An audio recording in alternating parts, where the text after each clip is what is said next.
Hey friends, if you are unable to turn off the airplane mode on your Windows computer, then please watch this video. I will guide you through the resolutions. So the first solution is to simply restart the computer.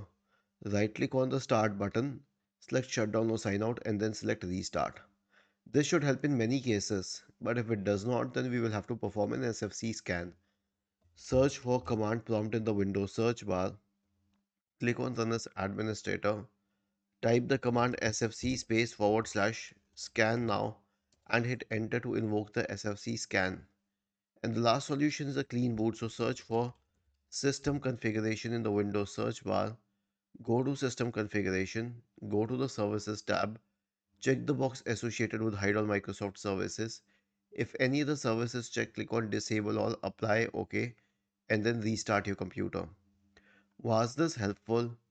If yes, then please subscribe to the channel. If not, then let us know in the comment section of the video on how we could help you further. Thank you for watching this video and have a nice day.